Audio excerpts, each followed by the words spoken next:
ዛሬ የምናከብረው የአድዋ ድል ከኢትዮጵያ አልፎ የመላው ጥቁር ሕዝቦች ኩራት፣ የአፍሪካውያን የነጻነት ቀንዲል፣ የአንድነትና የነጻነት ተምሳሌት የሆነ ታላቅ የጀግንነት ታሪክ ነው።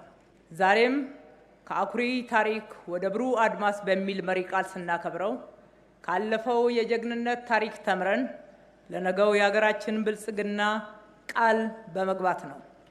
ክቡር ፕሬዝዳንት፣ ክቡራን እንግዶች፣ የአድዋ ድል ያስተማረን ትልቁ ቁም ነገር ኢትዮጵያውያን በውስጣዊ ጉዳዮቻችን ምንም እንኳን የተለያዩ ልዩነቶች ቢኖሩንም በሀገር ሉዓላዊነትና በብሔራዊ ክብር ሳንለያይ በጋራ ልንቆም እንደሚገባ ነው። የአድዋ ጀግኖች ልዩነቶቻቸውን እንዲሁም ቅሬታዎቻቸውን ወደ ጎን ትተው በአንድነት ሆነው በደምና ባጥንታቸው ኢትዮጵያን የማትደፈር ሀገር አድርገው አጽንተው አቁመዋታል። በዚህም ክብር አስረክበውናል።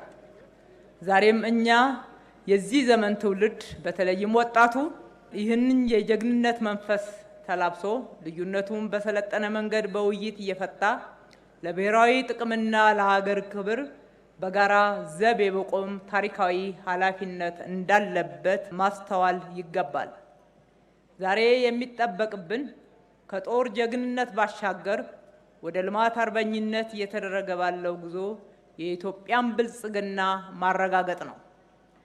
ጀግንነት በጦር ሜዳ ወራሪን ማሸነፍ ብቻ አይደለም። ዛሬም ጀግንነት ማለት ድህነትን፣ ኋላቀርነትና መከፋፈልን በጀግንነት ማሸነፍን ያካትታል። የአድዋ ጀግኖች በክቡር መስዋዕትነት ሀገር እንዳስከበሩ ሁሉ እኛም የሀገራችንን ሉዓላዊነት ከየትኛውም ትንኮሳት ተከላክለን በጽናት በላባችን በእውቀታችን የሀገራችንን ብልጽግና ማረጋገጥ ይጠበቅብናል።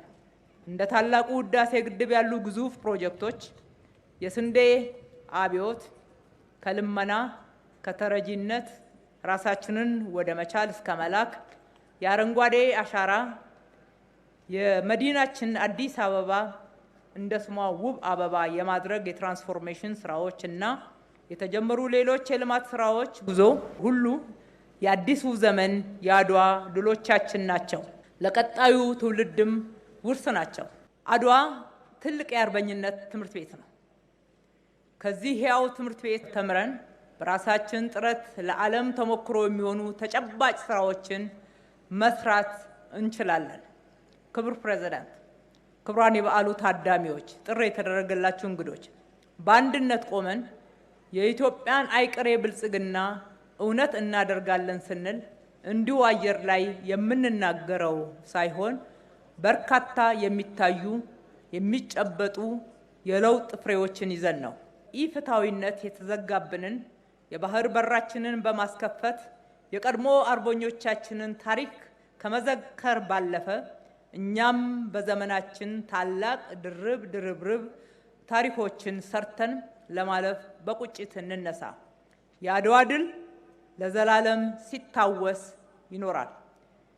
ኢትዮጵያ በጀግኖች ልጆቿ ክቡር መስዋዕትነት ለዘላለም ታፍራና ተከብራ ትኑር። ፈጣሪ ኢትዮጵያና ሕዝቦቿን ይባርክ። መልካም በዓል። አመሰግናለሁ።